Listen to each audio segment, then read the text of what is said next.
And I'm Jerry Norton. And I'm Pace Morby. Every week we bring you the best information on real estate investing. Be sure to participate in the comments. And subscribe. Enjoy the show!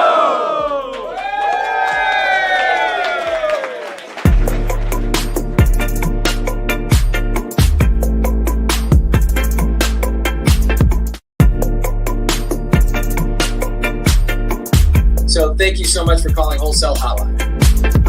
See ya. Wow, that's great. Wow, another year is wrapping up. This is our final show of the year. Actually, it's not. Next week, we'll have one more. We'll have the New Year's show, but today is the Christmas show. Thank you guys for joining in live. I know that you have family things going on, etc., but light up the side chat as you guys come in and hang out with us today. We've got Jamil Damji. Looks like he's in Canada, I would imagine. Yes, sir.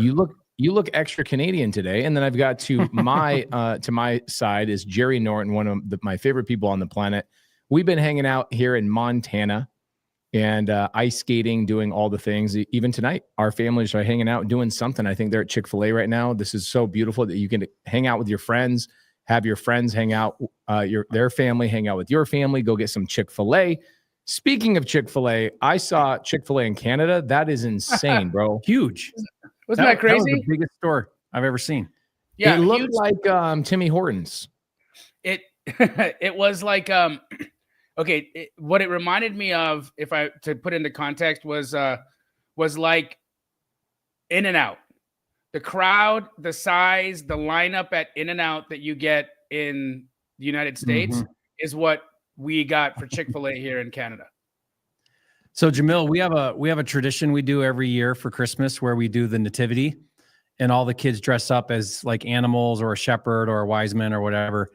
And this was the first year Pace's family was over last night while we did it, so we kind of reenact it and we read the story of the nativity, And this is the first year in as long as I can remember where I wasn't the donkey. Oh, yeah. Who was the donkey last night? Corbin might have been the donkey. She might have been the donkey. I saw Yeah. her covered in a towel. She looked like a donkey. Yeah. Emery says I play a good jackass. Like I'm pretty natural at that. So I'm normally the donkey, but this year I wasn't. I was a wise man this year. So wow. What was Pace? I was an observer. I actually had my Get Creative podcast last night, and I had to show up a little bit later than anticipated. But, here's the good thing about hanging out with Mormons during Christmas. You always get funeral potatoes, and I got some funeral potatoes last night. Amazing. That's like the Mormon delicacy compared to poutine in Canada. It's like the Mormon poutine. It's just potato. It's literally potatoes and covered in cheese, melted. It is so similar to poutine. It's just missing the gravy. So, guys, welcome to Wholesale Hotline. Thank you for coming in and hanging out with us tonight. Every Monday night, we go live. Even if it's the week of Christmas, the week of New Year's, we still go live. Now, we've got Christian G in the side comment saying, hey, what's up, guys? Saying hello from Texas. I want to ask Jerry and Jamil, what are your guys' favorite markets for 2025 to be doing wholesale in, and why? Go ahead, Jerry. What do you think, Jamil? Okay. Well, I'm kind of under this belief that it works wherever you're at, and I don't really chase markets based on growth patterns or things like that. I'd rather get really familiar with a market and just deep dive in that market. Having said that, I was looking at the fastest growing states, and the top 5 are all down south. It's Florida, it's Tennessee, it's South Carolina, North Carolina, and Tennessee, I think. And so you're seeing a lot of growth going in those markets. And I actually like to wholesale in all those markets. So I'm pretty excited to continue in those states and in those markets. I love doing deals there in all those states.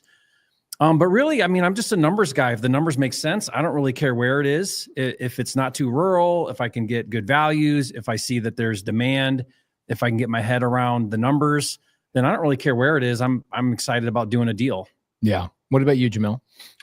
Love that, Jerry. And, I've been great question, Pace, because I've been really actually thinking about this, and I've been debating in my mind a few specific markets on whether or not I think they're going to be bullish or a little bearish in 25. One of them specifically, Florida. So Florida has historically, post-pandemic been a high performer. A lot of migration happened from the Northeast, and it continues on into that state. But Florida has been especially hard hit with extreme weather. And I think that it's not going to stop. I don't think the extreme weather is going to stop. I think it's going to carry on. And there's a massive insurance problem there. And one of the things that I've seen, our markets that we wholesale in Florida, the acquisition reps are having a hard time with are these FEMA properties.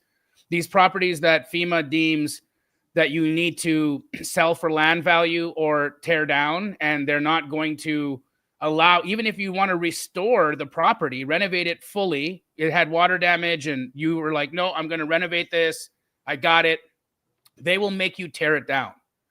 And so when you have that much government involvement, like FEMA coming in and telling you what you can and can't do with a property and how they are going to value it, it makes me take a step back and question the market. Now, the one thing that's going to do is create a vacuum in inventory there in an already tight market. If all of these properties are going to be deemed land value and they got to be reconstructed, then we're going to be behind X number of properties for a couple of years until that process can find a way to balance itself out. So it could either lean towards making the market more bullish, but there's also going to be a lot of people who are saying, why do I live here?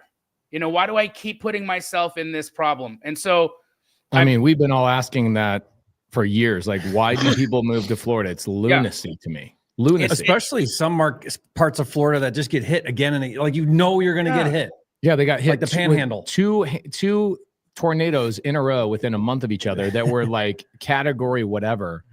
And I'm like, why do you guys live there? And it's just home. Yeah. I'm like, that's like going back to a husband that beats you every single weekend and just saying, well, we're married, like, bro, divorce Florida. In fact, I'm going to make a t-shirt that says divorce Florida. All you guys, it's perfectly fine to leave that ex-husband of yours. It's perfectly fine. Florida is a great market. Except I disagree with that. I also don't like flipping in Florida. I have a flip going on in Florida, and getting permits in Florida is actually a freaking nightmare. Yes. There's full-on companies that exist in Florida that their sole job, their sole service for you is they say, hey, look, it sucks getting in permits in Florida, so why don't you hire us and we'll go down to the city for you and yell and scream and shout and do all the things, and we'll glad hand and we'll slip money under the radar, and we'll take your 9-month permit process down to 3 months, and you pay us $15,000. That is a thing. Okay. I've got flips going on in Southeast Florida, and it's become a nightmare. And I'm like, I'm done flipping in Florida. Now, my favorite markets, same thing with Jerry. I think wherever there's a deal, obviously, and there's a foreclosure in every market. There's probates in every market. There's real estate agents having a hard time selling their houses in every market. For creative finance this year, I've never seen a better year for creative finance than 2024. I think 2025 is going to be very similar. Why is that? Is because this was the worst retail market year in the last 35 years, meaning less real estate agents sold properties than ever in the last 35 years this year, which is significant. So if you're doing agent outreach, you should have been winning heavy this year, like really, really heavy this year, because agents' days on market went up significantly, stayed there significantly. People just were not selling. People were not, it was a crazy year. Now, to double down behind that and then carry on, Keegley's third best year ever was 2024, agent outreach being our number one strategy. And that's compared to pace the years before Investor Lift, before all these other disposition companies, before the competition got stiffer. So you're 1000% right. Agent outreach crushed for the year, and we were able to prove that in just our operations. And I think also, Jamil, that's got something to do with the reform in commission structure with buyer's agents, because absolutely. And the reason why I think that is because I think now agents are much more open to alternative ways to transact. Right? They're moving. And if they're not, then they're going to become obsolete. They have to. You have to become more investor friendly if you're an agent, and you have to be looking for multiple ways to be compensated for your efforts. And so I think we're going to see more of a movement of agents working with investors to try to get deals done. Less of that animosity between us and more collaboration. I think one thing that we can absolutely say happened as well, because I, speak to agents all the time. Pace and the Subto community did a phenomenal job of spreading the word of creative finance in the real estate agent world, because they've been communicated to, they've been educated, they've been talked to, they've been pitched, they've been offered. And so they're now understanding that they're getting hammered, bro. And it's educating people. It's enlightening them to the fact that this exists and it's a solution that they can use. And so I think that 2025, you'll see even more creative finance deals. We'll see even more wholesale deals. We'll see more activity. I don't think Florida's a bad market. I don't want to have anybody DM me saying you think Florida's going to be bad. No, it was still one of our strongest markets, and it'll continue to be strong. But I'm just taking pause to like the long-term hold there. I think the long-term hold investors are going to be looking at it. Hedge funds, small mon pause. They're all looking at this saying, I can't even insure these properties. What am I doing? I think too, to add to that, any of the markets that have the iBuyers, Open Door and OfferPad, if you're a wholesaler, it's brutal. I have a wholesale partner in Orlando, and every time we get a seller lead, the first thing we do is we put that in Open Door's website, and Open Door will tell you if they have an open deal on that property. And I can't tell you, 95% of the time, Open Door's already working that lead. Wow. And we can never beat Open Door's numbers. Yeah. Right. They'll always pay more. So what we have to do is we have to go outside of the Open Door's buy box, and we have to look for stuff that they say no to. Otherwise we cannot compete against them. And I think a lot of wholesalers just get demolished by the iBuyers where they're heavily buying. Yeah. And I think that's a consideration. If you're looking for a market, I think if you're looking for your list of reasons how to choose a market, I would definitely consider, are there iBuyers in the market I'm considering? Because if there are, you're going to be going up against them almost every time. Now, I could argue the opposite side of that. I could argue that if you're working, let's say, foreclosures or probate or something that iBuyers are not getting in touch with, or that older properties, right? Like people in foreclosure ignore mail and phone calls. And so let's say you're door knocking foreclosures, you could just wholesale to Open Door or wholesale to one of these iBuyers and leverage them as a massive resource. But you got to be a gangster, right? You got to go into those markets. And like Jerry said, if you're going to compete with them, you might as well just collaborate with them and say, hey, I'm going to go after the ones that will not pick up the phone and will not pick up mail. I'm going to go knock the door. So if you are in an iBuyer market, get a door knocking team. Yeah. Differentiate. Yeah. If you can differentiate, then I think you can have a real advantage in those markets. Yes, absolutely. And also just find out the buy box and work around it, right? Like the buy box in Arizona is 1980 or newer. They want they like HOAs. They don't want lots of deferred maintenance. So they don't want it to be in like terrible condition. So if you work around that and you stay in that, pre-1980, the rougher the better, these types of situations, manufactured, they're not even being serviced. We've done a bunch of deals in Florida that were manufactured homes. Now they weren't mobile homes in a mobile home park. They were just manufactured home attached to the real estate, but that was a no-no for iBuyers. They won't touch those. Yeah. And yet they were easy to comp. We bought it at a deal. We flipped it, made money, so yeah, you got to be thinking outside the box if you have iBuyers in your market. Can I tell you guys one of the best deals I did of the year? Yes. All right. We're closing on it in a couple of days. It's an RV park. And hell yeah, the seller contracted with us because he thought Kamala Harris was going to win. This RV park, he must have been convinced she was going to win. He was, bro, to be honest with you, I was convinced she was going to win. I remember talking about it. Yeah. I'm sitting there going, dude, maybe I just watched too much like traditional news. I don't know. Anyway, the seller has an RV park in the oil fields of West Texas. It is all oil people that rent the spots. It is booked out like crazy because obviously they're pumping oil. So he thought, okay, well, if Kamala wins, my property value is going to go down. I might as well just tell you guys, just buy this thing right now for 1.7. Okay, well, we're closing on it now. He's pissed off. Why? because Trump won, and now they're going to drill, baby, drill, and pump oil like crazy. The value of this RV park, no exaggeration, we've already got buyers looking at this thing, wanting to buy this thing from us at $3 million in 6 months. Are you going to flip it or keep it? I was texting Bo, who's my portfolio manager. I was like, dude, the thing nets $26,000. So it brings in $43,000 a month after our payment to the seller and all that kind of stuff, and our private money lender, the property management as well. Everything considered, it nets 26 grand a month. That's pretty good. It's great. Yeah. Right. But the problem is, in order for me to make as much cash flow as I can on just a flip, let's say a 6-month flip, it would take me 4 years of cash flow to realize the same amount of money as if I just flipped it. So sadly, I'm going to let go of the cash flow and pass it on to the next buyer, take that $1 million, 1031 it into something else, and we'll compound. We'll probably get into a bigger RV park that's doing like $50,000 a month in revenue.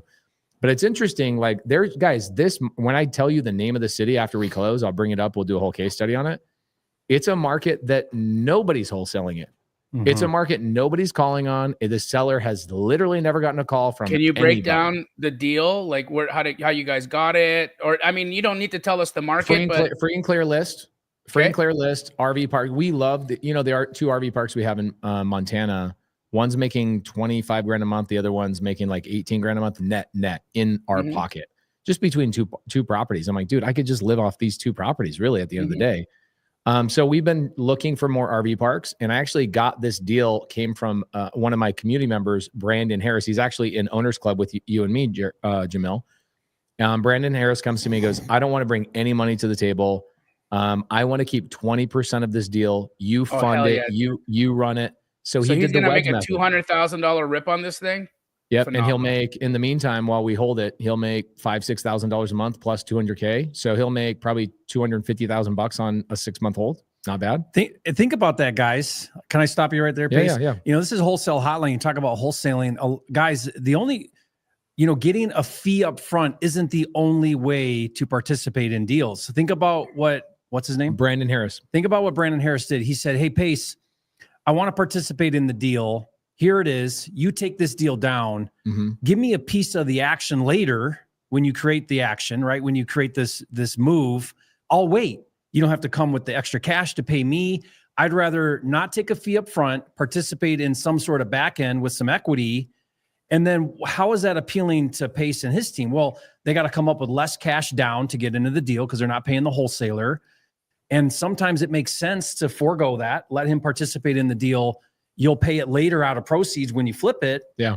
And so, guys, carving out equity, go to your flippers, go to your investors and say, hey, what if I forego this $20,000 assignment fee you're about to pay?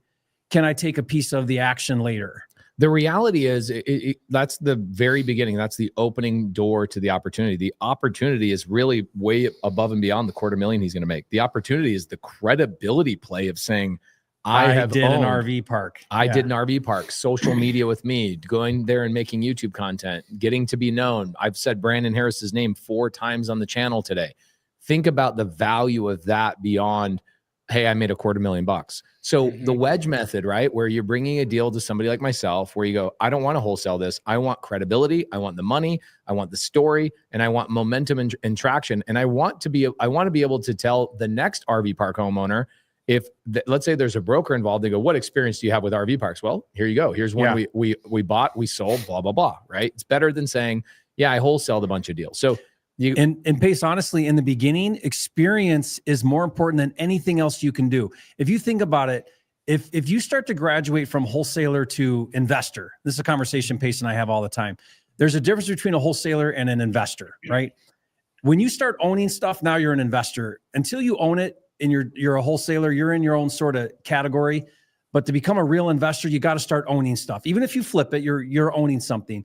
And if you look at capital as an investor and you start going to lenders that are going to give you the money to do deals, the most important thing they look at is experience. Right. And if you can show them that you've transacted, you've done deals, then the risk to them goes significantly down. The more deals you can show a lender, the more they're willing to lend you the money on deals. Now, the deal's got to stand alone, obviously, and they're going to look at other things. But one of the main things that we look at as when we lend is experience. Yeah. So rather than make a quick buck, him being part of that deal, now he gets to say, I've done an RV park. That's huge for his future. He's a smart guy, like really smart guy. If it was me when I was 30 and I started in the business, I would have taken the $250,000 and not even realized that I had the credibility play. I would have been like, pay me the 50 grand right now. I would have been really stupid. So shout out to Brandon for being smart. Are there just before we leave that subject, because I think there's obviously Brandon doing a deal with Pace Morby is a safe play, right? He knows you. You're an honest guy. You're going to do that. You're going to take care of the guy. What would you guys say for people who want to do that, who want to have participation, but they don't really know the players involved? What would be some ways to protect yourself or structure it so that the number one way is go take the safety merit badge I created. Me, the stupid Boy Scout at heart, I made a safety merit badge for everybody. This is not just for the Subto community. I made it available to Astro, to the Iguanas, to the TTPers. I made it available to everybody. So DM me the word safety, and I will give you a safety merit badge. What does that consist of? It's a free 12-week course. It took us 12 weeks to build it. It's 2 hours per week. So it's 24 hours. You can watch it in 2x speed. But it is a full-on legal breakdown of contracts, JV agreements, how to vet people, how to set up partnerships, how to get out of a bad partnership, how to protect yourself before you get into a partnership. And we called it the safety badge. So go take the safety badge. It'll give you the cheat code. Now, Young Marty says, I want to see Pace's response to RJ's comments last week. Now, while I did not watch RJ's episode last week, I can imagine it's one of the following. I'm a better closer than everybody. Nobody's as good as me. And I know more than everybody. And to that, I say, RJ, you are correct. Anything you say, RJ, you are right.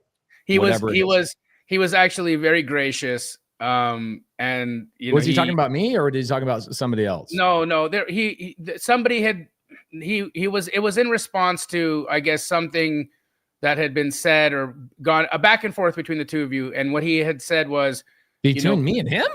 Yeah, apparently. Yeah. No, I have no idea what that is. He just said, guys, we're real investors doing real things. We're competitive people. And we love to have fun and talk. Like it was. I know what they're talking about. So a couple of months ago, I posted a YouTube video of like what I think is the perfect wholesale business, right? Like part marketing, part JV agreements, and part referrals from like probate attorneys and stuff like that. And the team that I was talking to was hemorrhaging money on PPL, and they were doing it all over the country, like in random markets. Right. So I made a comment. I said, guys, that's not for the faint of heart. Like you're a lunatic if you do that. Like if you are spreading yourself all over the place and you're not working with multiple buyers, or I'm sorry, not working with repeat buyers and building relationships with people in the very beginning, it's going to be really hard to like span out. And I said, if somebody's doing that, they're a freaking lunatic. So here's the problem. People just assume that I'm talking about RJ because that's what RJ does. I never said RJ's name. I didn't even infer that it was RJ. I'm basically talking to new people. If you are brand new and you go nationwide on your PPL, you are a freaking lunatic. You are. When you're at RJ's level and you can close at the RJ's speed and all of those kind of things, then it makes sense. It's the same thing with like direct mail. If I've never done a deal before and somebody's out there spending $5,000 a month on direct mail and you've never done a deal before, you have no training and you have nobody to collaborate with that's a closer that's like right next to you, you are also a lunatic. But that doesn't mean that everybody that does direct mail is a lunatic. It just means the newer person should not be doing it. In fact, I think newer people should be focusing on things that are really inexpensive, like agent outreach, right? Something Jerry and Jamil are the best at teaching. Also, I think you should be door knocking. If you have no money, door knock, foreclosures, leave notes, do the paper plate method, right? Another one that's really simple to do is the wedge method. The wedge method is let me find a deal that somebody like a Pace or a Jerry or a Jamil or somebody would buy. Let me bring that deal to them and I get some equity, right? I don't have to use money there. And I'm going to go after RV parks, mobile home parks. I'm going to go after businesses. I'm going to go after larger assets with less competition where there's bigger swaths of money. But I'm not going to go out and spend freaking $10,000 a month on PPC or PPL leads. Like, that is lunacy. So that, guys, go for you guys that like keep track of all these real estate influencers. Go tell RJ that had nothing to do with him. I never once made a comment about him. In fact, I remember somebody made a comment in my YouTube channel or YouTube video. They're like, oh, he's talking about RJ. I was like, bro, I have no idea what you're talking about. I would never air. First off, RJ is a friend. And even if I had some grievance about him, about how he markets, why would I put that on YouTube? It doesn't benefit me. It doesn't benefit him. It doesn't. You guys don't know me as a crap talker at all. So RJ, shout out to you. You are a better closer than me. I think the longer your beard gets, the better you get. And also, speaking of that though, Pace, Jamil, what was that guy? I can't, his name slipping that's from California that flips like thousands of properties. James? No. Yes, Daynard. He pays his wholesalers that way. He a lot of his key wholesalers that bring him a lot of deals, they participate on an equity split on those flips. So they don't get paid out up front. They wait till after the flip happens and then they get a percentage. So that's a common way that he compensates his wholesalers. Yeah. How hard is it to get started, guys? Jamil, how hard is it to get started? Now, I would say it's really hard to get started if mindset is a factor. If you take mindset out, it's not hard at all. It's not hard at all. So let's talk about that mindset of getting started. What do you see are some common problems that people trip over mindset wise that prevent them from actually getting traction? And when I see this question, because I see this question often, what is it? Abby. Oftentimes when I see this question, what you're doing is you're comparing yourself to others, because how hard anything is dependent on you, your background, your experience, your skill set, your connections, your time. Like, you are your own set of circumstance that cannot be compared to anybody else. Somebody else gets in this, they watch 1 or 2 videos, they pick up the phone, they start calling people, they get deals in a week or 2 weeks or a month. Other people, I've got students that didn't get their first deal till 4 years in. Pace, how many years was it for you? 7. 7 years. 7 years, guys. So when you ask that question, like, how hard is it? First of all, stop comparing you to somebody else, because you're different than everybody else. I think that's key there before we even have that conversation. Yeah, I would, before Jamil like really gets into this, let's be specific on why it took me 7 years. Because I lied to myself for 7 years. I said I was going to get started tomorrow. I said that the book I read about real estate, I was going to do something about it. I said, I was going to go to the real estate meetup, and I didn't go. I said all these things, and I was busy. I was busy running my construction company. I was busy, but I kept saying, man, it's really hard to get a deal. And now when I look at people that are like, I haven't gotten a deal in 5 years, I'm like, no. The appropriate thing to say is, you haven't done any work for 5 years. Guys, I literally did not lift a finger. I lifted my tongue because I let my words spew out of my mouth, and I lied. Like, I'm going to get started tomorrow. I'm going to start wholesaling. I'm going to start doing this. I'm going to start doing How long did it take, Pace, when you said 7 days? Okay. I had when you said, I'm going to do it. 7 days. 7 days. It took me 7 days from the day I spent money on marketing, and my phone rang, and I had my first contract in 7 days. Once you decided you're going to do it. Yep. Actually, what it was for me is when I had a mentor, Bethany. Bethany was like, you guys saw her at Squat Up Summer. I brought her up on stage. She was the person that comped my first deal. She was the one that helped me go through my first paperwork. She's the one that bought my first deal, and I made $25,000. And when I had her by my side, I had somebody to collaborate with. That was the game changer for me, right? It was just like learning how to frame a house or anything else. It's like, if I want to learn how to do YouTube, I hang out with Jerry. Okay. Well, does Jerry sit and tell me what to do? No, I'm just in his presence. I see how he operates. I see how he treats his family, how he balances his life. And that gives me permission to kind of choose my own thing. So for me, it was truly all learning, and not doing anything. And then the solution was getting next to somebody physically and saying, can I bring deals to you? That was the solution for me. It took me 7 days. when I first got started, Pace, maybe you'll find this fascinating, but I didn't know that there was a world of learning and not doing. I didn't know that. Dang.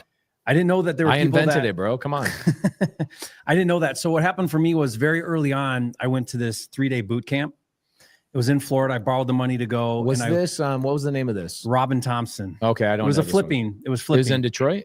It was in Florida. I was in Detroit, but it was in Florida. So I go to this boot camp, and at this point I was doing some deals, but it was like, I was wholesaling, but it was like one a month, driving for dollars, had no budget, no market, nothing really. But I learned the idea and I started just doing it a little bit here and there. Anyway, I go to this event and I meet this entire group of people that were highly, highly intelligent about real estate. They could answer the questions. They knew. I thought I would listen to these guys in the class during the 3 days, and I would think they must be killing it. They know everything. They know so much more than me. I'd go up to them on break and I'd be like, dude, tell me what you're doing. And they're like, I'm still working on my first deal. What? And it was my first introduction to people who watch a lot of YouTube, do a lot of content, go to a lot of events, but had not done a deal. Learn, but then don't do the things that are going to lead to deals. Wow. And now I learned that there's an entire world of that. There is an entire world of that. Jamil, what do you think are some of the big mindset things that keep people from actually taking action? So what I believe it is our hardwired human survival mechanisms, right? So we have our brain is wired, our reptilian brain is wired in a specific way, and it's survival, and we're mainly 99% of us are living in survival mode, right? And what does that mean? Survival mode means anything that's going to make me unsafe, I'm going to create a thought, belief structure, and action that's going to maintain homeostasis, maintain safety. So the people that are just watching content, talking, not doing, why do they do that? Because they don't want to put themselves in a situation where they're going to fail and show that they can't do it to themselves. And so because of that, they won't take action. So they're still just stuck in that survival mind, right? Now, I think the way out of it, Pace, you left a breadcrumb in your answer and talking about Bethany Willis, and he's been leaving major breadcrumbs and even taught me how to leave the same breadcrumbs in the recent challenges that have been happening. But when you look at what Pace is spearheading here with the No One Left Behind challenge, it's about actually putting yourself in a situation where you have the help of another person. You've got other people that are going to pull you out of that, because the reality is that we're going to fall back into survival thinking. We're going to fall back into survival mode if we don't have somebody that's going to be pulling us forward, that's going to say, hey, no, come on, let's go, right? And because it's so easy to fall in that trap door of like, I'll do it tomorrow. I'm going to do it tomorrow. I'm going to just do this right now. I'm going to fix my thing. I'm going to tinker with my CRM. I'm going to learn, and I'm going to watch another YouTube video. That is what ends up happening because we stay in survival, right? And so we push ourselves out of survival by putting ourselves around other people, those who are doing it and those who want to do it with us. And we come in as a group. You do it in unison. And that's going to get you to that conquest. It's going to get you to the goal so much faster. You did your first deal in 7 days after, mentally jerking off, pardon my language, for years. For 7 years, you lied to yourself. For 7 years, you blew smoke. And then in 7 days, when you were beside somebody who was able to pull you through, show you the ropes, help you show you the comps, do the paperwork, helped you get it done, acted as your buyer, she pulled you along, you were done in a week. And right now you're doing that in, 100 teams or more across the country. And how many people are getting a deal in a week, right? I'm doing my own version of that same thing, right? How many people are getting a deal in a week? That's what's happening, because when you have other people pulling you across the line, then failure then becomes a lesser option, because there's so many people that are going to pull you across and say, not today, buddy, not today. We're not going to let you fail today. Yeah. If I could spend an hour talking about the structure of these challenges, it really is to emulate how Bethany helped me in the past, but I won't go there because the audience is like, what the hell are we talking about? But there is something about that. Like, I think Pace, you're really good at this. Jamil's good at this. I try to do this. But if I can help a student or somebody learning from me get to that first deal is always magical. It's that proof of concept. Something clicks in your brain where it now has become something that's real to you. And most people never make it to deal 10, not because they run into all kinds of obstacles, because they never get to deal 1 and they quit before they get to deal 1. And if more people could get to deal 1, I think we'd have a much higher success rate to deal 10 and 100 and full-time and so on. It's getting to that first deal. And I think you're so right, Jamil. I mean, we create these roadblocks. If you think about how your brain is set up, you have your reptilian brain, which is in the back of your brain. And then you have your prefrontal cortex in the front. There's a backwards way of thinking and a forward way of thinking. And your prefrontal cortex allows you to override the reptilian, because that's what gives us reasoning and morality and meaning to things. So if you can learn how to get that front part of your brain to override that survival thing, that's not true, actually. It's not true that anything bad's going to happen to you if you pick up the phone and call. When you learn how to override that and take action, you start to see results in a major way. Absolutely. Yeah, hey, Dennis, I know he's joking. So Dennis, just know that I'm not going to be picking on you. I know you're joking. I know you have a good sense of humor. So this is just a really good point. So let's go back to why Bethany Willis was willing to help me. Okay. The story was I was her contractor and I flipped 3 houses for her. I was on time. I was on budget. I communicated properly. My guys were respectful. We left the job sites clean. She then was like, holy crap, this guy takes action. This is a guy that if I give him my time, it is an investment in him and he will bring deals back to me. The problem with a lot of people is they go, I just need a chance. And I'm like, the problem is the way you're living your life is you're living in squalor. And that's not just like in poverty. It's literally mindset poverty. It's the people you're hanging out with poverty. It's relationship poverty. You're not networking with people. You're not going to meetups. You're not doing anything to show the world of real estate investors that you're serious.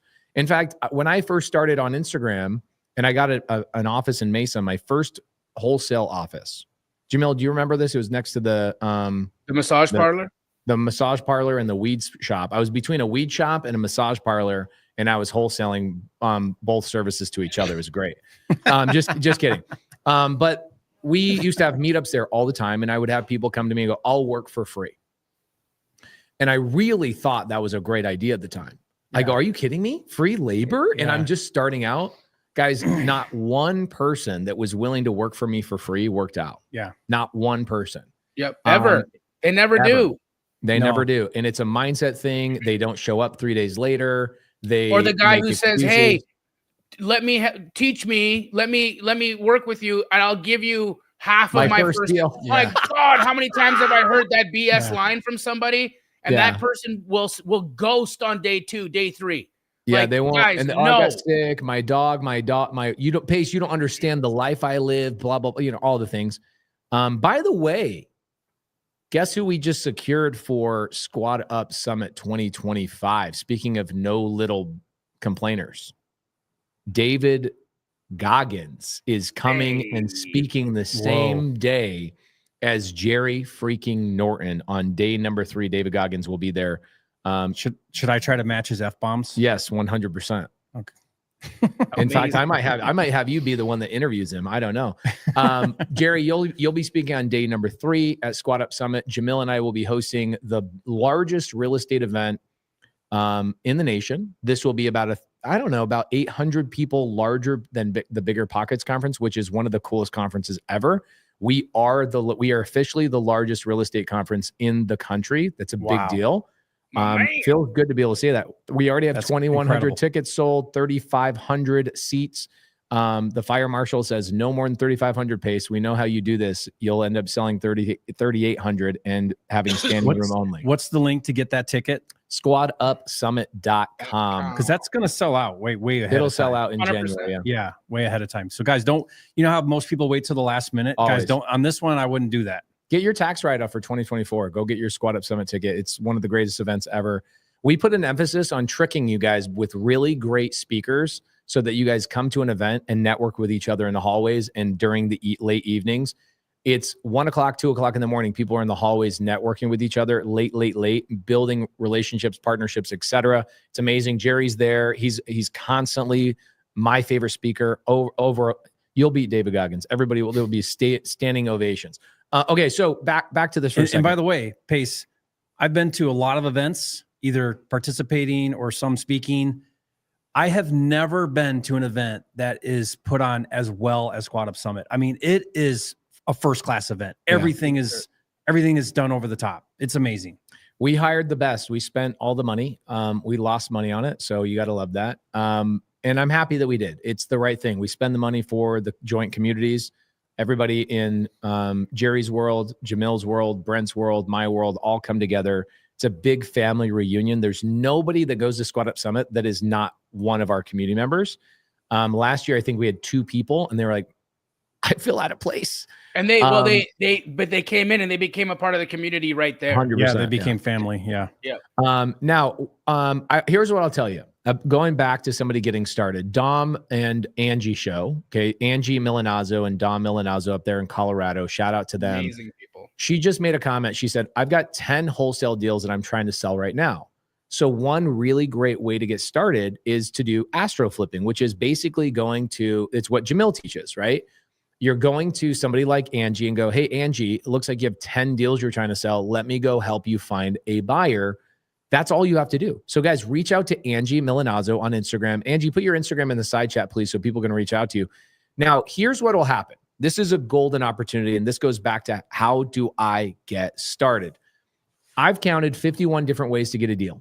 Okay, 51 different ways to get a deal. And I'm sure if I just kept spending more time on that count, I could probably get to 70. Okay. I have a report that's 67. You do? I'll share it with you. Yeah. Okay. I'd love to see that. But also Jerry's been notorious for always one-upping me. So, and he always has the best, coolest thing. I can't wait to see what this is. But let's say you go to Dom and Angie. Think about this. They have 10 deals and you do what Jamil teaches, which is Astro Flipping, which is go to Dom and Angie and go, hey, I'm pretty new, but I could spend all my time and energy finding buyers for you, whether it's on PropWire or it's somewhere else. PropWire you can find buyers on PropWire for no money. Yeah. Okay. Free. Yeah. PropWire.com. Okay. PropWire.com/Puerto Rico for a discount code. No taxes. If you guys do /Puerto Rico, you will pay no taxes. Okay.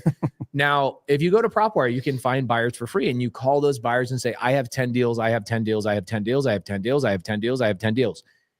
Who cares about the fact that you're going to get a deal sold for Angie and Dom? That's not what you care about. You will get a deal sold for Angie and Dom if you do that. What you care about is if you go to Dom and Angie and you say, I want to do more deals with you. Dom and Angie will open up their office to you because you have shown them that you are somebody worthy of their help. Guys, in a world of everybody begging for free handouts, the people that actually provide value are the ones that get all those cool things. And so go and filter yourself by doing the work. Show people like Dom and Angie, hey, this person only has a car and a cell phone. In fact, I saw a lady in the side chat. She says, I literally have a cell phone and a car. Great. That's all you need. You only need one of those things. Okay. And even if you only had a car, I switched that car out for a freaking cell phone and I'd go make some money and I could sleep on a park bench and do the thing. So show Dom and Angie that you are able to go help them sell one deal. And they will say, dude, as a new person, you have no excuses. You're the kind of person I want to double down on. There's more than one type of investment, my friends. And one of them is investing in people. Jamil has done it. Brent's done it. Jerry's done it. I've done it. You invest in people. They bring back massive dividends. In fact, I would say the greatest assets I have are people I've invested in far above. Think about like Kevin Cho, somebody I spent a ton of time with in 2020, 2021. Sold me 50 deals last year. Dom and Angie, I've done deals with them. Brandon Harris just bought a $1.7 million RV park with. Jerry, he's invested in me. Look at my YouTube channel. Homeboy, are you kidding me? Every person is an investment. Now, if you're somebody that's not willing to do any work, even the grunt work of calling buyers, which is actually one of the simplest things ever. It's not even grunt work. It's like a breeze. Buyers want you to call them. Yep. If you were willing to do that, all the doors open up. What do you guys think about that? Yeah. I mean, stop asking for free stuff. Stop asking for them to coach you and train you. Go ask them how you can serve them. If they've got deals that need dispoed, go try to find buyers for them. I mean, bring the value. Don't ask for the thing. Bring the value. Right. You know, so many people come with their hand out like, give me, instead of what can I do for you? How can I bring value to you? Yeah. Like, And look actually, go ahead. Cindy Spoo. Think about her just real quick. Cindy Luhu. She says, I'm a notary and also a Florida realtor. Can I be of service? Yes, you can. You want to know why? Here's why I'm so creative. I just naturally think creatively. You as a real estate agent and a notary, guess what you're constantly doing? You're constantly meeting buyers of real estate in their home. What if every single time you went to a signing, you said, hey, looks like you're buying looks like you're buying a rental. Do you buy a lot of these deals? If I found you a deal, are you kidding me? And I'm going to go become a notary right now. That's the cheat code. Think about that. Her thought process is, how can I be of service? Yes, Cindy, you have a cheat code. You are already signing with buyers. Why not ask them, hey, what's your buy box? Can you give me a couple of notes? And can I get your cell phone number? Can I send you deals in the future? Cindy, you can build an entire Astro Flipping business model just by being a notary. Jamil, I think you need a new training in your modules for Astro Flipping to show how notaries can go double down. 100%. Cindy, I'll tell you this. I do a lot of deals in Florida, and you're licensed in Florida. Would you list properties for me for a 1% list fee? We'll still give 2.5 to 3% to the buyer side, but would you list properties for me for 1%? If you would, I'd love for your help. That would be huge for me. So that's an opportunity. Amazing. I'm telling you right now, where you could bring a lot of value to me. She's on it, dude. There you go. Connect the dots. Connect the dots. I'm in. Okay. So Cindy, reach out to me, DM me, and I will give you listings that you can list for me. That'd do you fantastic. Have listings right now? Yes, I'm transacting in the Panhandle and in Orlando monthly in those two markets. Do you see what just happened? Like in real time, she shows up and says, these are the things that I have available. These are the things that I can do. How can I be of service? We have a conversation for 5 minutes. Jerry's like, oh yeah, you know what? I need a 1% listing agent in Florida. I'm going to make the pitch. He says it. She says, I'm in. And here we go. How many houses do you have? Let's just monetize it right now, Jerry. What are the listing values? How many? Well, I mean, yeah, $200,000, $300,000, $400,000 houses right? Typically. Okay. Yeah. So, and how many do you got? Maybe 2, 3. What do we right now? Yeah, but okay. You know, I do a lot of takedown where we buy them and resell them. So that's where a 1% agent's huge for me. Massive. And now think about it. If he's got 3 right now, just this month, that's going to be again and again and again. So if he's got 3 of those and say they're $300,000 a pop, at a point, that's $3,000. She could have just created for herself a $9,000 a month annuity to use her license to help Jerry list properties on the MLS. Do you guys see how this works? She didn't come here with a sob story of, you know, I broke my foot and then I got gout and, you know, my husband's an alcoholic and all the things. And my dad was mean to me. No, she just said, these are the things that I have available. This is what I can do. And the dots connected. And now she's probably $9,000 or $10,000 richer. Like, come on. Yeah, it's interesting. I think performers, this is just how they naturally operate. I go to Jerry's house Sunday night. This was last night. I was at your house last night? Okay. Yeah, it was last night. And I just walk into a room full of performers, right? Meaning Jerry is in the room. We talk shop. We talk shop probably 10% of the time. We talk family and like Montana and his new house that he just bought in Tennessee and whatnot. And then did you buy it, Jerry? We're under contract. Yeah. He's got EMD, bro. That means yes. I got EMD on He's it, buying the deal. The answer is yes. I don't know what his deal is. How many acres? It's 40. Yeah, not it's quite. It's got its own lake. It's insane. It has a pavilion. Bro, I'll send you stuff on it, Jamil. I might be moving to Knoxville, bro. Just congratulations. Jamil, I told Pace, I said, Pace, would you hate me if I moved to Tennessee? And he said, no. I said, would you come visit? And he said, well, yes, once. Then he waited. Then he said, a month. And then he waited and he said, maybe more. So, dude, as long as we get a month in the summertime or 2 months in the summertime, that's all I care about. And we see each other at events and Christmas. Yeah. Okay. So last night I'm at Jerry's house and I bump into his brother, Brian. And Brian says, hey, I have a company going public in January and this, that, and the other. And da.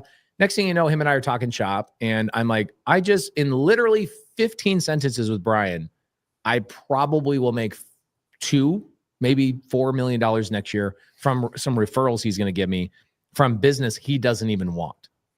So I'm sitting here going, just hang out with the right people. But here's the challenge. The challenge is you can't just get into those rooms by just going and walking into Jerry's door. You have to start small by providing value to other people, and that compounds and compounds and compounds. It is the cheat code. The obstacle is the way. Everybody's like, well, what's the quick buck, bro? I did not get into Jerry's house by trying to make a quick buck. I did not get into Jerry's relationship with him as a friend. Same thing with Jamil. I have never had a quick buck mentality in my life. Neither of these guys, which is why we continue to collaborate with each other. The second one of our friends, and I have friends that they have the quick buck mentality, they don't hang out with us that often anymore. It's not like I'm mad at them. It's just like the vibration can't help them lift up. So where do I start? Very simple. Wholesale Hotline chat, really easy. Get to know people in the side chat. I mean, you got freaking Dom and Angie, Landon Moore in here.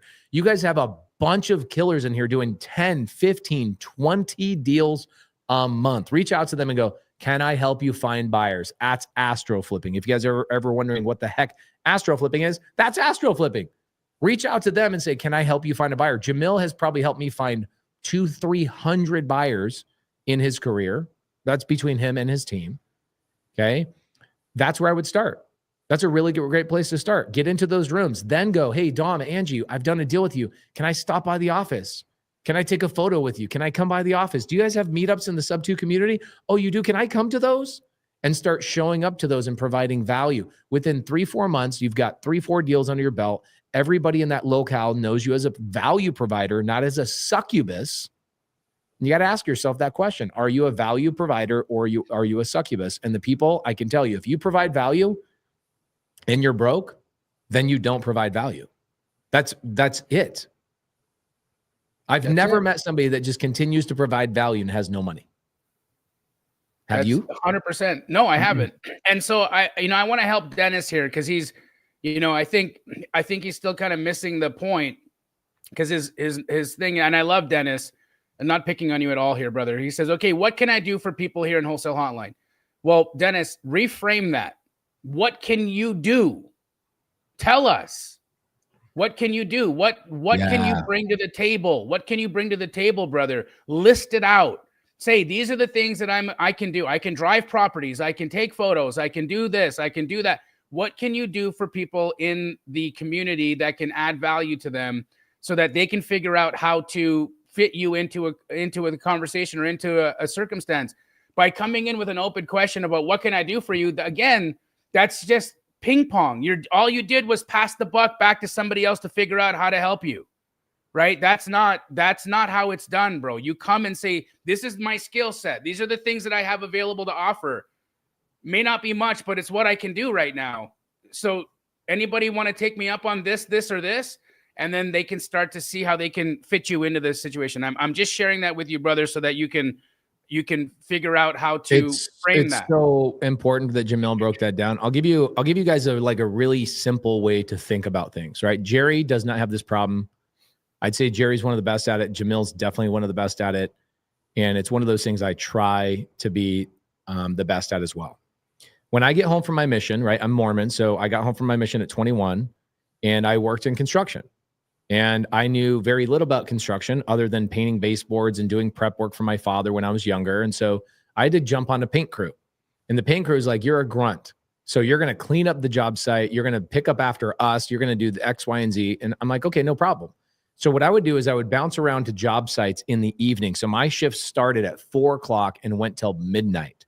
Why? Because that's when they went home and they needed me to clean up the job site. So all the paper and the plastic and the paint spills and, all of those types of things, sweeping up the paint dust and getting the job site ready for tomorrow. Because if you guys know anything about spraying paint with a paint sprayer, like one of these big Graco paint sprayers that have a freaking like an engine on the back of it, those things have power. And what happens is when you're spraying baseboards and the ground is not completely swept and vacuumed, you're going to spray dust up on the baseboards. You can't have that. That kind of stuff needs to be cleaned up. And that is the lowest possible activity for those painters to be cleaning up their job site. They should be spraying, caulking, prepping. They should be doing all the beautiful artisan work to make a house look nice. I was the grunt. Okay. So what I noticed is I could get my job done. The guy before me would take all the way till midnight and still not finish his job. Okay.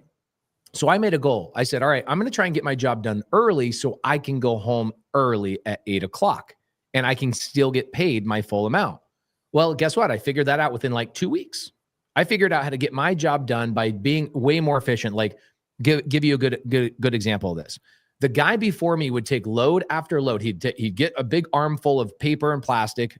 I pity the people that have never learned how to do this because this is where I learned work ethic.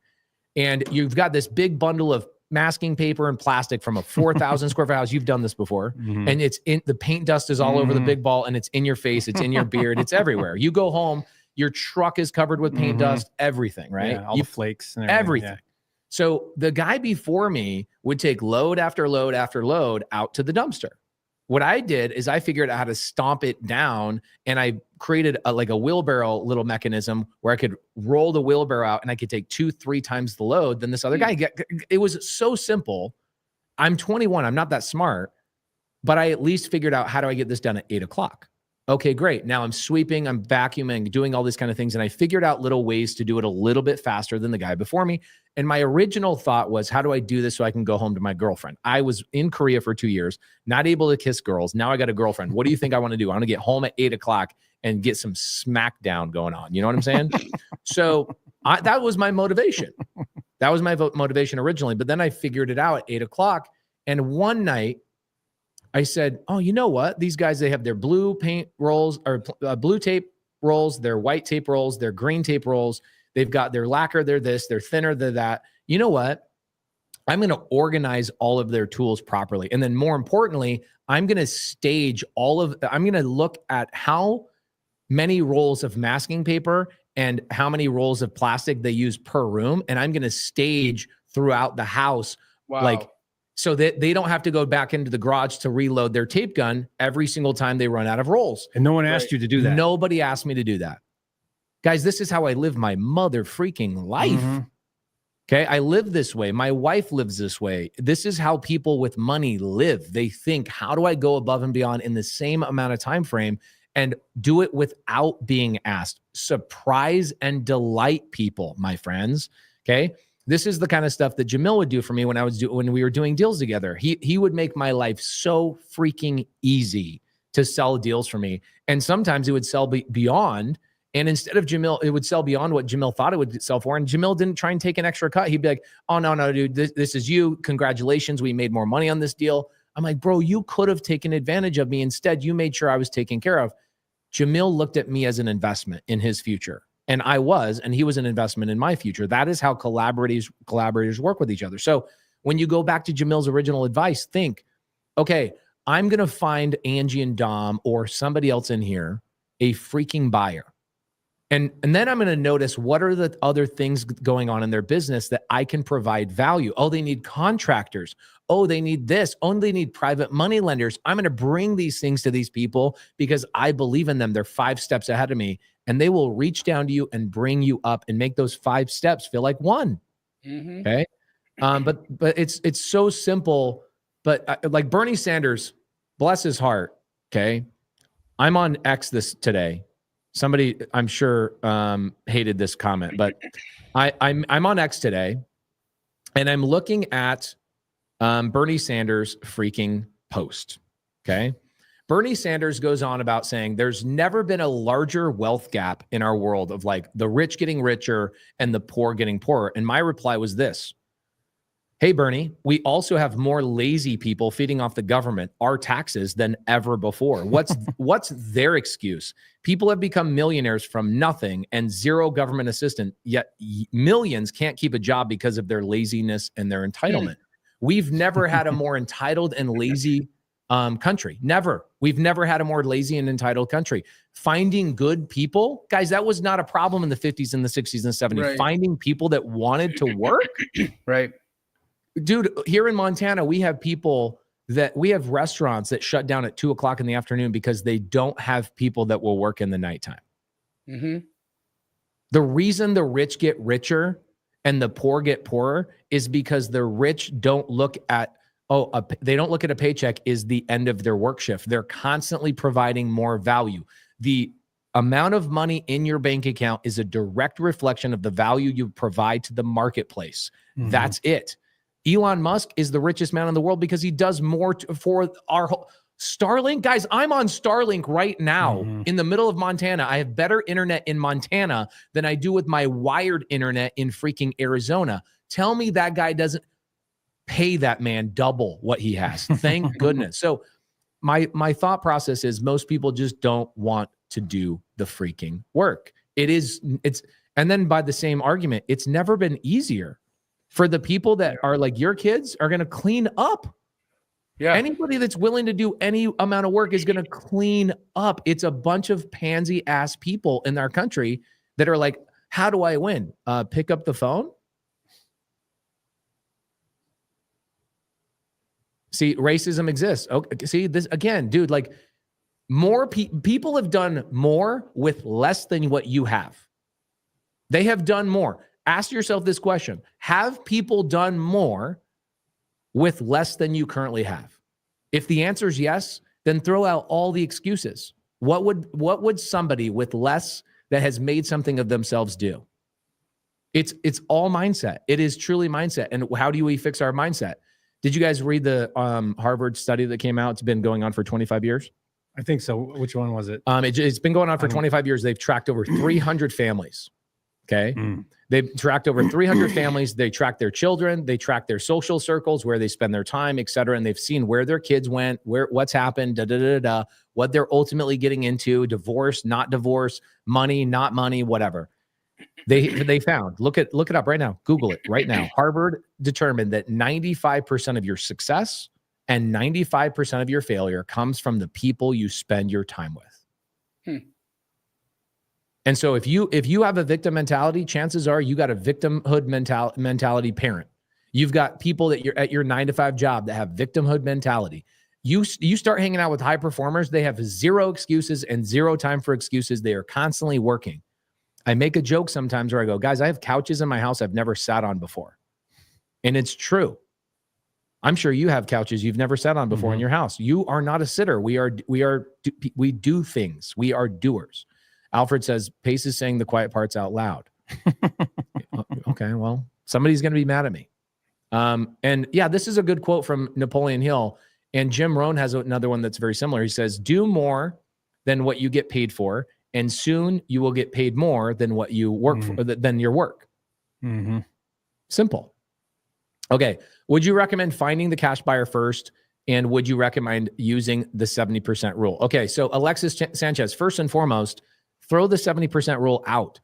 And the Angie and Doms of the world already have the houses under contract. You don't need to worry about that. Right. And there's videos on YouTube that Jerry's like, go to the seller first. Okay, yeah, that's a certain personality type for sure. I'm the go to the seller first type of person because that's my personality type. But if you are deathly afraid of doing anything in your life, I would go to the buyer first. That's a personality difference.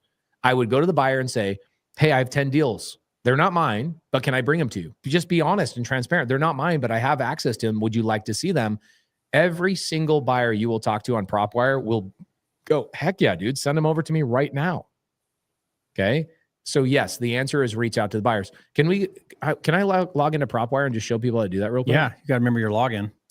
Let's see. So guys, while he's doing that, going back to that 70% rule, remember, if you're wholesaling, your formula isn't 70, 75, 80, 82, 79. It's what is the market willing to pay less your wholesale fee. Your job as a wholesaler is to figure out what's the going percentage in my market that buyers pay, or whatever buyers I go to, what is their specific formula, less my wholesale fee equals my buy price. If you bring deals to me, I flip, and I like to flip at 70%. I know flippers pay 75. I know flippers pay 80. I like to be at 70. Why? Because I want to win. I want to make a good profit. I want to have margin of error. So I'm selective. I'm picky. I only want to buy at 70%.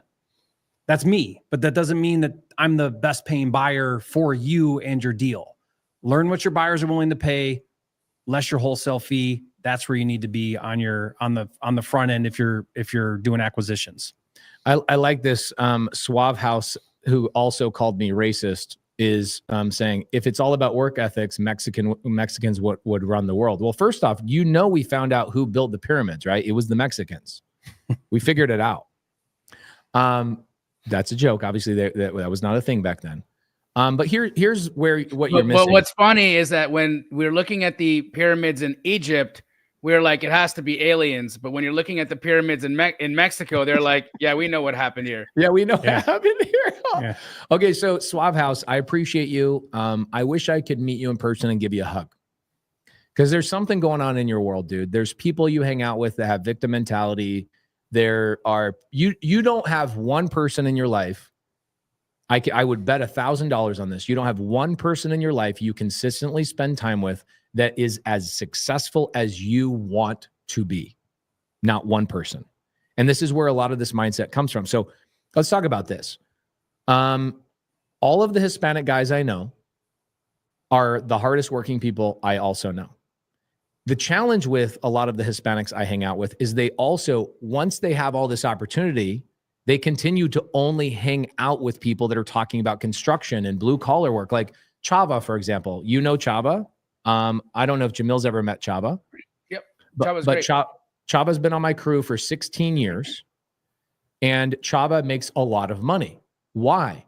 Because Chava started out as a tile guy. Then he elevated to a foreman. Now he's a GC. Then he started hanging out with the flippers that he was working for. And he said, how do I partner with you? And he started asking different questions and starting having conversations outside of his immediate social circle. So number one, his work ethic got him those opportunities. And two, he didn't ask the questions from his immediate circle of influence of how to make more money because they obviously didn't know the answer. He had to go to the fix and flippers, some of them being Hispanic, some of them being African-American, some of them being Asian, and a lot of them being white people. So of course he's asking outside of his immediate social circle. Guys, that's what I'm trying to say. You have to expand your social circle. And one thing we know for sure that Hispanics are incredibly good at is they are loyal to each other. Okay. They're very, very loyal to each other. And so again, if I know one Hispanic guy that knows plumbing, guess what? His phone will allow me to get any tile guy, roof guy, they're so heavily connected. But one thing they don't do as well as other people is they don't go outside of their social circle to network and find the people that are making larger swaths of money. So yes, work ethic is what gets the door open. It's the key that opens the door to the opportunity. Okay. So come on. He then said, and not picking on it, but I think this is where he's on the point. He said, wrong, I'm realistic. Your world is not mine. And Suave, you're right. What he's saying is change your world. You can change your world. You can absolutely change your world by changing the way you look at it. You can change it by the way by who's in it. I changed my entire world in a year. My entire world in 1 year, Pace. You guys, both you and Jerry saw in 1 year, my whole world shifted. And it got better. It got way better. Everything got better. My health got better. My relationships got better. My life got better. My finances got better. It all got better.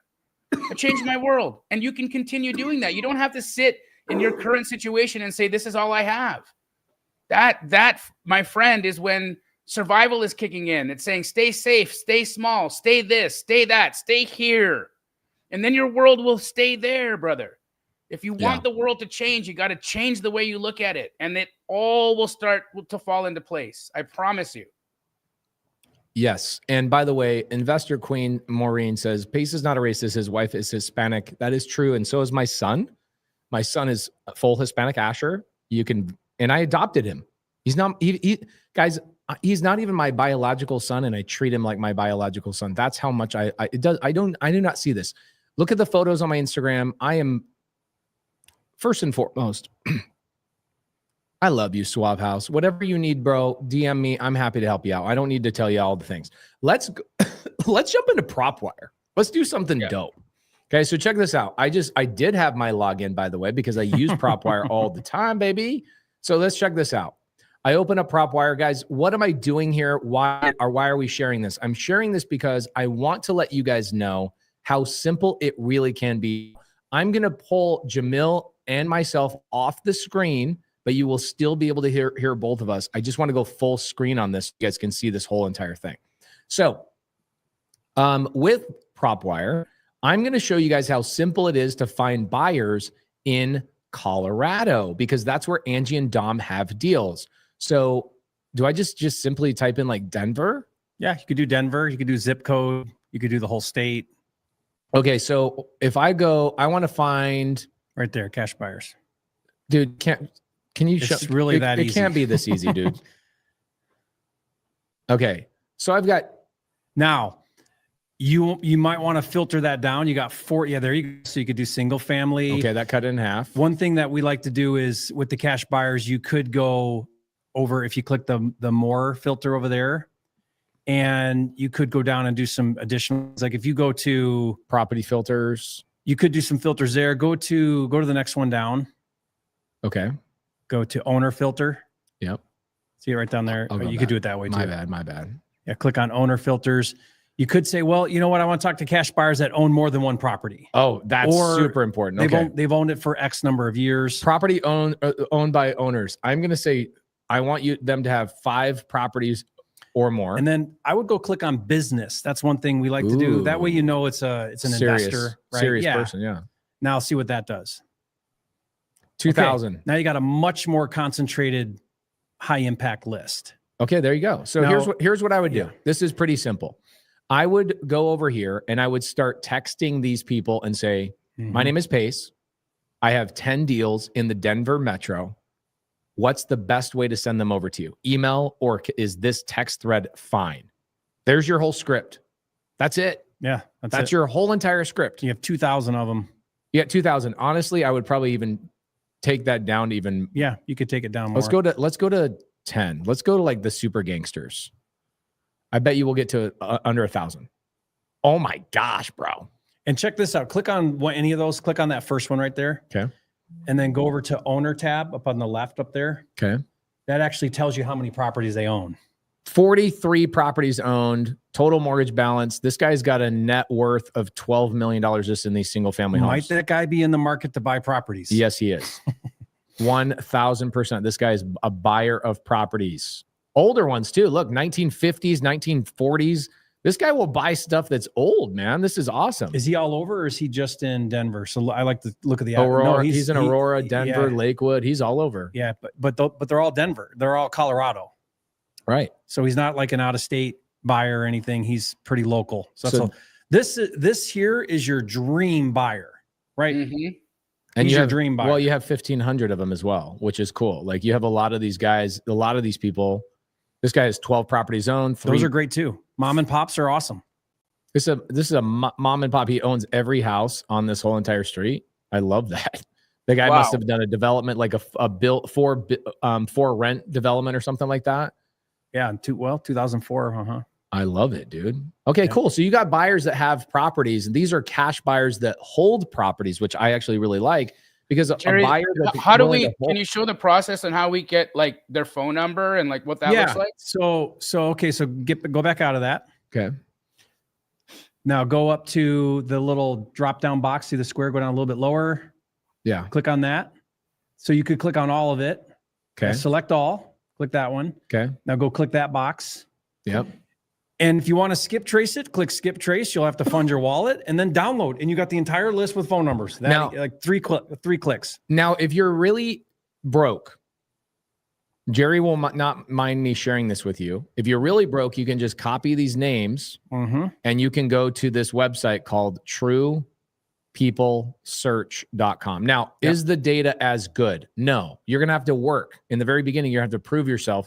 True People Search is free. I'd say you're 65% of the time, you're going to get a decent number. Now, if you're pulling on PropWire, you're going to be like 92% of the time. Okay. And that extra 30% of the time is significant. It shows up in a year. Let's say in a year, you get 2 or 3 more deals because of more efficient data. that pays for prop wire and all the skip tracing for your entire life. And the convenience of it, because you literally will get a list with all of it right there. You don't have to manually do it. And do all that. Yeah. So but if you're brand new, guys, this is the way to do it. You go to prop wire, you pull the list, you go to True People Search if you're broke. Okay. Now Pace, go back to prop wire. Okay, get back out of there. Now go back to your lead type. Okay. And then rather than cash buyer, click flipped properties. Ooh, I like that. People unclick cash. So unclick that one. Well, this actually, dude, the fact that they're on both lists. That's on both. So flip just means put your mouse over the little eye next to flipped, and it'll tell you what. Go back to your lead type. Okay. Yep. And then right next to there, see that?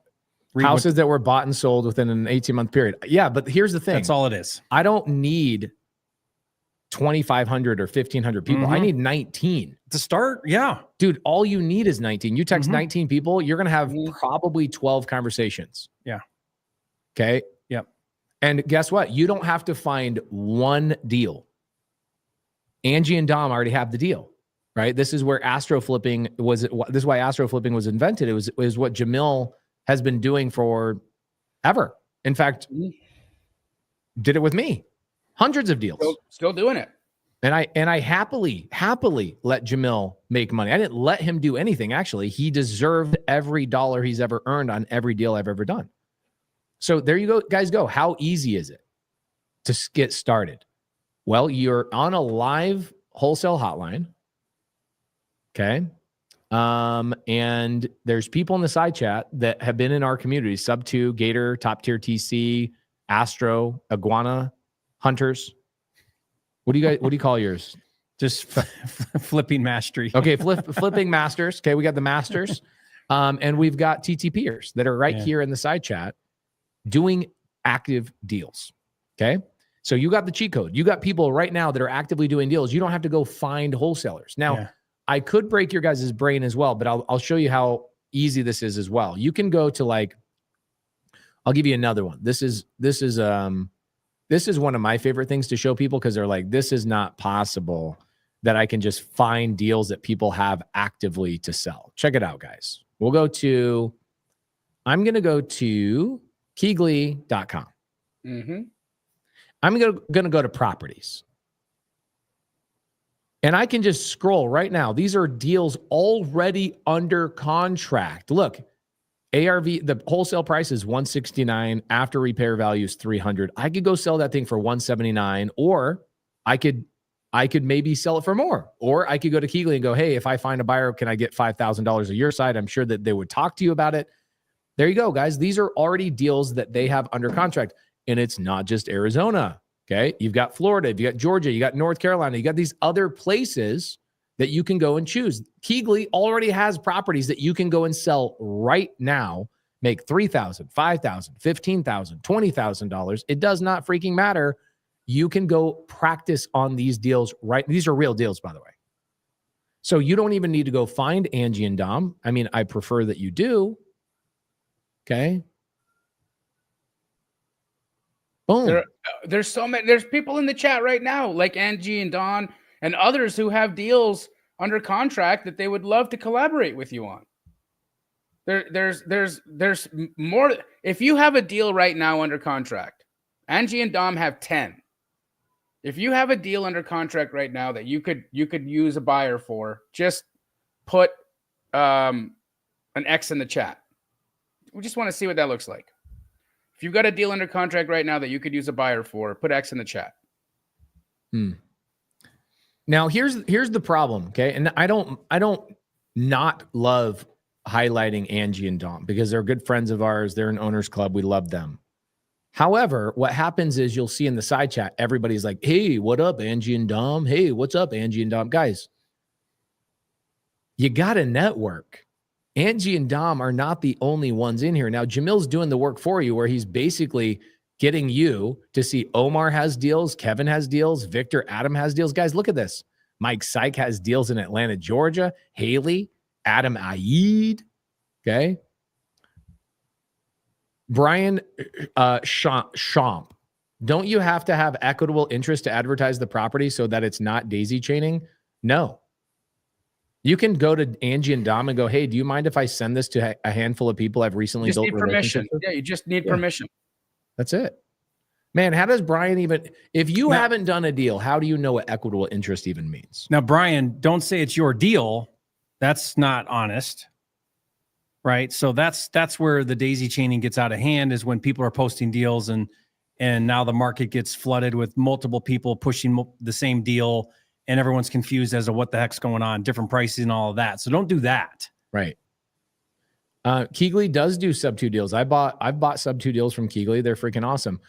Johnny says, hey, we have a Hispanic guy in Owners Club saying all he knew was how to work hard. He asked his boss for a raise. When his boss said no, he quit. He educated himself in real estate and now owns 250 freaking houses. Wow. Sounds like Hispanics are owning and controlling the world. I freaking love it. By the way, Luis Barahona says, hey, I just squatted up with Cindy Lou Who. This is freaking awesome. Oh, she's the agent that your put her Florida name out agent. there. Yeah. Who should I go to walk through potential buyers virtual wholesaling? Interesting. This is a Jerry and Jamil question. Jerry, if I want to get my buyers to walk through a property, how do I do that? Most of the time, in people in Subto, Gator, Top Tier TC, or Flipping Mastery, they just call each other. Yeah. But if you're not in that, what do you do? We call it boots on the ground. I mean, it's so easy to find somebody willing to do a walkthrough for you, which is very common, because if you're virtual, you're going to need to get somebody over there to take pictures and video and get eyes on it. So, I mean, honestly, guys, Facebook Marketplace, go into the communities. I know I could reach out to the Subto community and ask for anything, and 100 people would raise their hand and say, no problem, Jerry, I can get over there today. Mm-hmm. Right? Like, just be part of a community, and that's easy. That should be the last thing you worry about, is how do I get somebody to do a walkthrough for me? Yeah. And when I first started, I didn't have that. And I used TaskRabbit a couple of times. And I found a person on TaskRabbit that for $65, they would go do basically anything for me for an hour. Okay. If you don't have a community, anything, I'm kidding. Yeah, sometimes. Man, you know what, Swab House, you're right, bro. Whatever you say going forward, you're right. Okay. What do you say now? I don't know. I don't know what he means.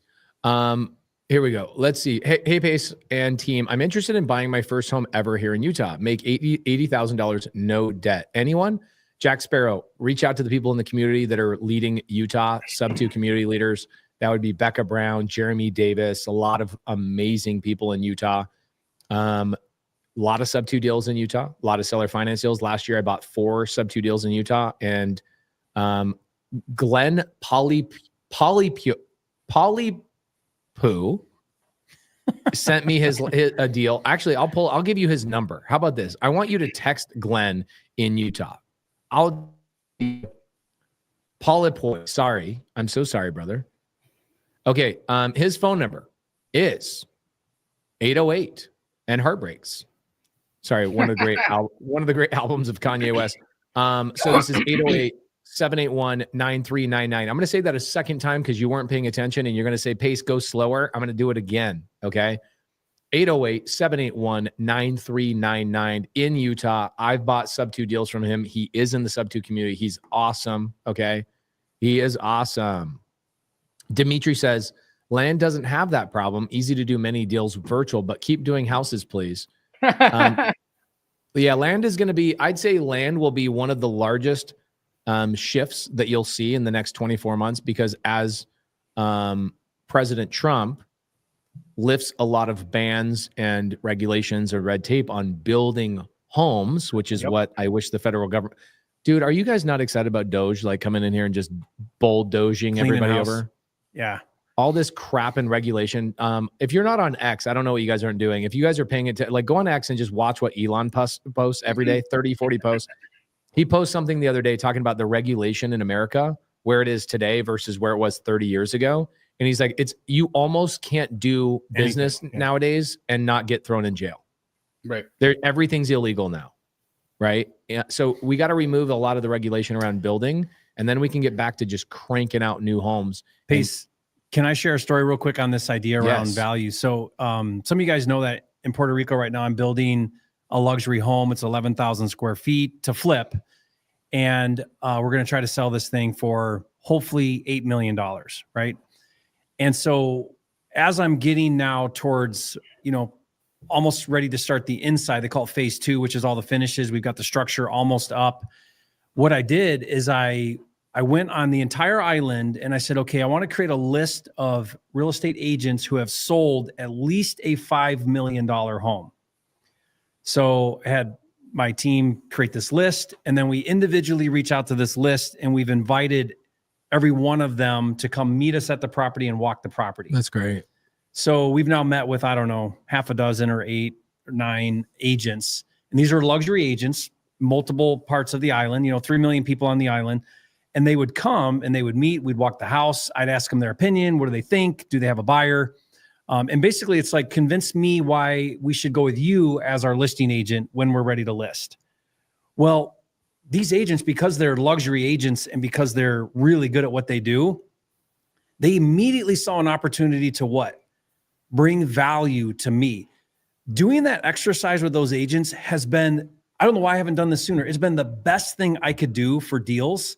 Mm-hmm. Every one of these agents now is sending me luxury type deals all over the island. Wow. Seller finance deals. How I can buy this lot in Dorado. Are you not for $10 million? No. We're still going to move. But I just mean, now I have this direct connection to like massive deal flow. And it's because I met with these agents. I showed them what I was doing. They now see, okay, this is an investor who's trying to do big things. How do I bring value to this guy? What can I do for him? And now they're bringing me all these deals. I didn't ask them for that. They just saw that on their own to start doing that. So freaking awesome. So freaking awesome. You forget about all the ways to make money. And if somebody was like, hey, how do you make more money on your house than actually selling the house? That's the way to do it. Mm-hmm. You're leveraging the house to get more deals than the actual house will make you. Well, it's interesting too, because these agents would ask me, well, what number are you hoping to hit? And I'd say, nah, I have my number, but what do you think you could sell this for? I want them to give me the number, mm-hmm. because I want to see what they think. And then I ask them, what do you think about this? What do you like? What do you don't like? Getting all this feedback so that I can learn how to do what I do at a higher level and better. So good. Right? So freaking good. You're basically getting a free education, actually getting a paid education. Okay. What's up, everybody? Okay. Let's see here. We got some good ones in here. Andrew, Subto Drew out there in Houston. Proud of you, brother. He kills it. He's such an awesome leader down in Houston. If you guys are looking to connect with anybody in Houston, Subto Drew is one of those guys. Kyle Cargus, been cranking for 15, 16 years. Amazing guy. Owners Club says, hey, what's up, guys? Merry Christmas. Just sold an amazing deal. And what shows up? Another Subto house in AZ at 2.75% interest rate. Oh, he's awesome. Kyle runs a great operation. He's been doing deals for a long, long time. He's loaned me money. 2.75. That's practically free. It's practically free. It's the cheat code. It's the most, I still think Subto is the most slept on strategy known to man. Truly. But whatever. There's a lot of other things to make money on. I get it. Okay. So, Jerry, is it a good deal to live in Puerto Rico 6 months and make deals from there and not pay capital gains tax? How's that been going for you, brother? Well, so what I do is it's called Act 60, and it's an export service. So you have to live there, and then you have to act like you're 60 years old the whole time? No, Act 60. Yeah, that's going to be hard to do. No, you got to follow a lot of rules if you want to do the tax incentive thing. So we've been there 4 years, but we're going to be moving this next year. So our adventure in Puerto Rico is coming to an end soon. It's a good thing, but it's been great. I've loved it. Yeah, it's been awesome. Okay, Chris Geddes, awesome guy. I would tell you guys where he's from, but this guy's a traveling nomad. Joined Subto, cranking, doing tons of deals. Him and Landon Moore are partners. Is he like an RV or what's he like? Just No, he's not an RV. He bounces around and basically sleeps in other Subto members' homes. He's currently in upstate New York, house sitting, I believe. I saw him in Maine when we went up there and visited Justin Tubanowski's church, and I did this really funny team homeless ad. His wife was the manager of an architect firm. He worked at a high-paid job at Google. They both quit and just went real estate full-time this last year. Super awesome.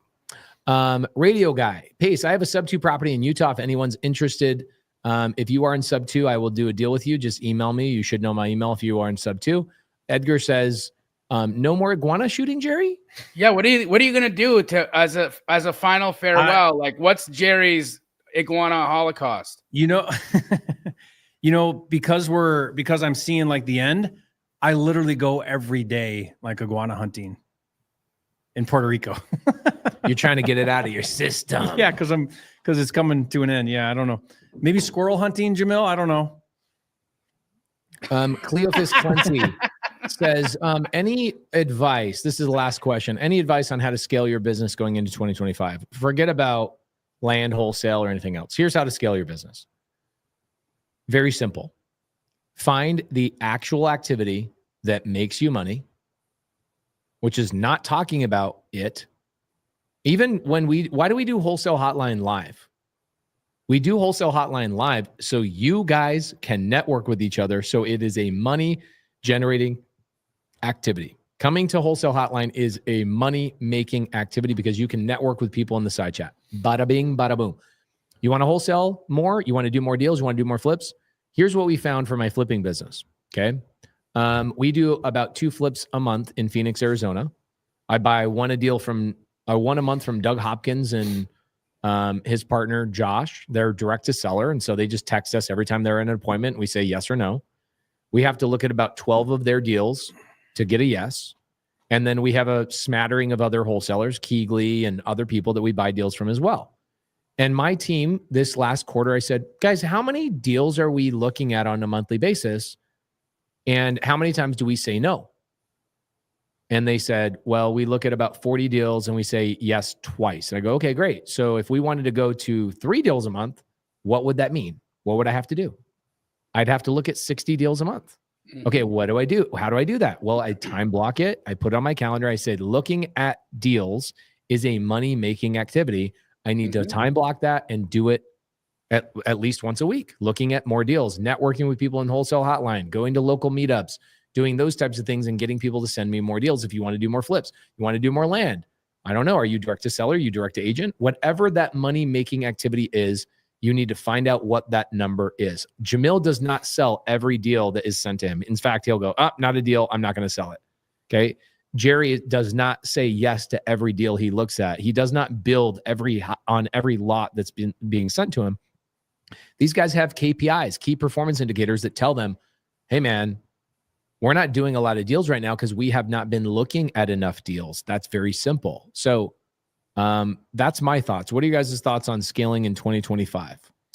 Well, I mean, for me personally, I think, the way that I'm teaching my students, the way that I'm transacting my business is less wholesale, more buy and sell. Take it down, resell it. I think I can double to quadruple my revenue with no more volume and deals just by getting highly capitalized, buying the thing, reselling it on the open market. That, to me, that's the fastest way you can double to quadruple your revenue next year, doing the same deals, buying them at the same discounted price, doing nothing different on acquisition, and quadruple your revenue, doing no more deals. To me, anytime you can double, triple, quadruple your revenue without transacting more is where you're pushing yourself into margin over volume. And I like that model of margin over volume. I think it's going to make your life better. You're less stressful. Everything, it's easier. Bigger deals are easier than smaller deals. Yeah. I want to continually move up the ladder to less volume, more margin. It's how you're always going to grow in your profit. Jamil, what are your thoughts on Jerry's comment there? Because I agree. I think, looking at it from the perspective of efficiencies and increasing profits versus like doing more sales, buying more deals, or doing more transactions, it's a vanity play. And take it from a guy who does lots of volume and not all of it is worth it. Straight up. I'm just saying the truth here. I think what the reality is you can do the same number of deals. And what Jerry's suggesting right now might be a little bit more risky because you're going to have to take the deal down. So you're going to need to have capital and you're going to buy the home. And if you want to find a middle ground of that, sell your own deals. if you're JVing majority of your deals, bring in a situation where you sell maybe half of, like 50% of your own deals. And that'll double the amount of money that you're making on that deal. Right there, you just doubled it. When you do both, you doubled it. And listen, what I'm saying right now isn't in my best interests.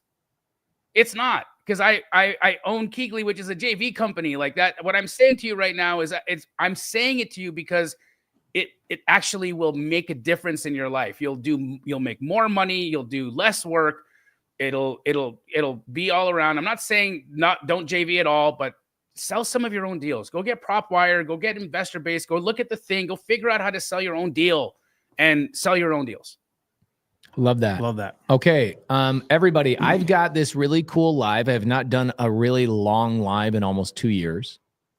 I've got a long live on December 31st. I'm going to go live all day to ring in the new year. Damn.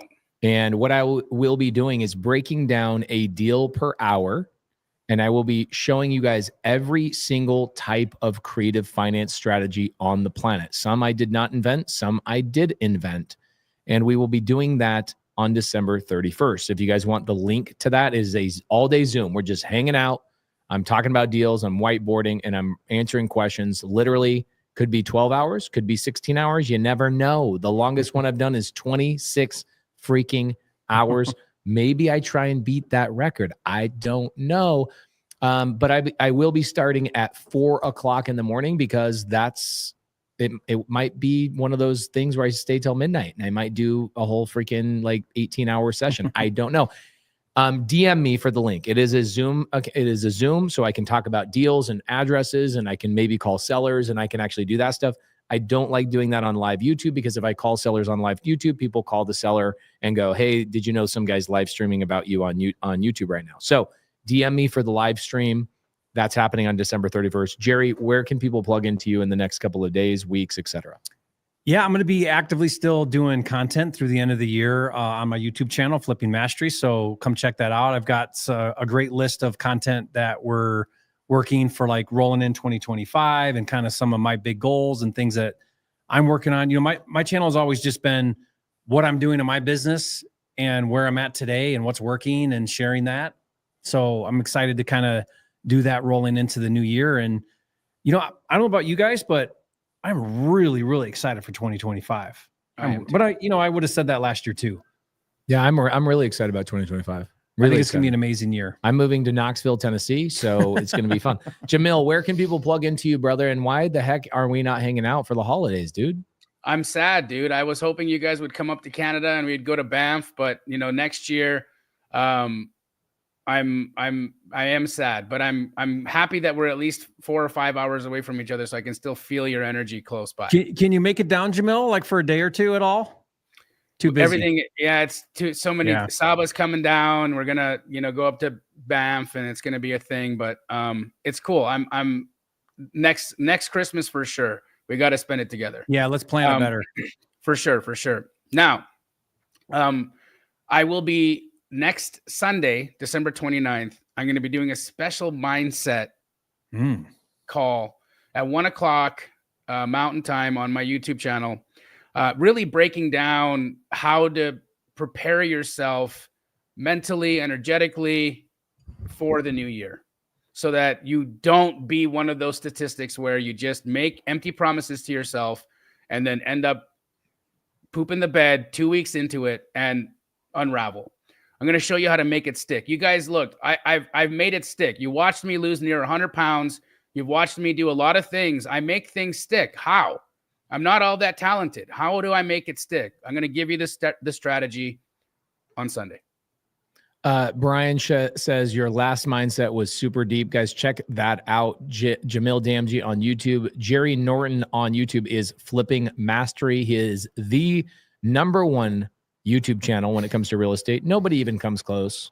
There's people that try, but he's the #1. Oh, thank you, Pace. And we will see you guys next week on Wholesale Hotline. We love you. We appreciate you guys for showing up live. Thank you. Merry Christmas. Merry Christmas, everybody. Merry Christmas. Whoop, whoop. We will see you next week. Or just say squat up. So squat up and enjoy the show. Yeah. Yeah. Okay. 1, 2, 3. So squat up and enjoy the show. What are you doing? I didn't say nothing. Why? I don't know. Okay. So squat up and enjoy the show. Cool.